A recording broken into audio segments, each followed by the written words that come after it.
বাড়ির ব্যালকনিটা এক চিলতে ছোট্ট পৃথিবী। এই ব্যালকনিতে আমরা মা মেয়ে কত সময় কাটিয়েছি। প্রচুর গরমে অনেক রাত পর্যন্ত মা মেয়ে এখানে বসেছি। সময়ে সময়ে চাইলেও সময় কাটানোর স্থান পাল্টেছে।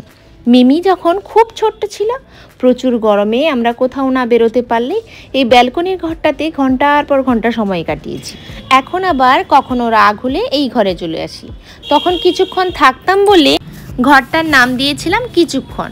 এখন আবার রাগ হলে এই ঘরে আসি বলে এই ঘরের নাম হয়েছে গোসা ঘর। ব্যালকনি সবসময় খোলা থাকলে ঘরটা আবার তৈরি হয়ে যায় মশাদের ঘর। বাড়ি ঘর পরিষ্কার না থাকলে মন ভালো থাকে না। মন ভালো করার জন্য অনেক সময় ইচ্ছে করে করতে হয়। ভেঙে যাওয়া প্লেট ফেলে না দিয়ে স্মৃতির আঙিনা থেকে ব্যালকনি জুড়ে থাকলো। এক সময় রাস্তা দিয়ে যাওয়ার সময় রাস্তার দিকে তাকিয়ে হাঁটতাম। এখন প্রিয় মানুষটির সাথে যখন হাঁটি তখন ওপর দিকে তাকিয়ে হাঁটি। অন্য বাড়ির ছাদে তাকিয়ে ভাবি কার বাড়িতে কত রকমের গাছ আছে। হুয়া গাছের টবটি রোদ বৃষ্টিতে থেকে থেকে নষ্ট হয়ে গেছে। বাড়ি যতই সাজানো গোছানোর চেষ্টা করি না কেন, ছোট্ট সদস্য তার কল্পনার জগৎ দিয়ে আরও বেশি করে সাজিয়ে তুলবে। রাস্তার আশেপাশে বাড়ি হলে ধুলো ময়লা অনেক হয়। জাল দিয়ে ঘিরে দিয়েছি। খোলা পরিবেশের সদস্যরা বিড়াল মশাই তারা তাদের বাড়ি বানিয়ে ফেলে।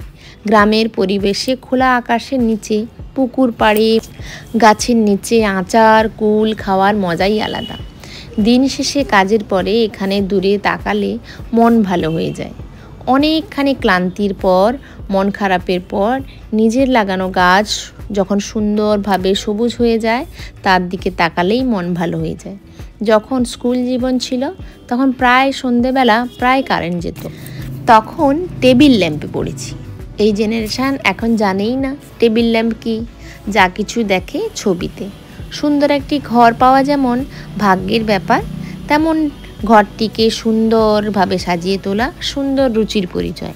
আর সুন্দর ঘরটিকে পরিচ্ছন্ন রাখা আরও সুন্দর মনের পরিচয়। যতই ঘর সাজাই না কেন, বাড়ির আসল সদস্যের খেলনাগুলো গুছিয়ে রাখলে সব থেকে খুশি হয় ছোট সদস্য।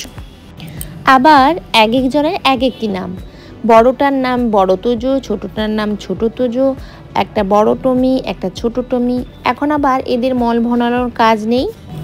এই মন ভরানোর দায়িত্বটা নিয়ে নিয়েছে পেন্সিল, স্টিকার, রাবার। ভিডিওটি এতক্ষণ দেখার জন্য অনেক ধন্যবাদ। ভিডিওটি ভালো লাগলে একটা লাইক করে দেবেন আর কমেন্টে জানাবেন কেমন লাগলো। কথা হবে আবার কোনো একদিন কোনো এক ব্লগে। ভালো থাকবেন, সুস্থ থাকবেন। নমস্কার।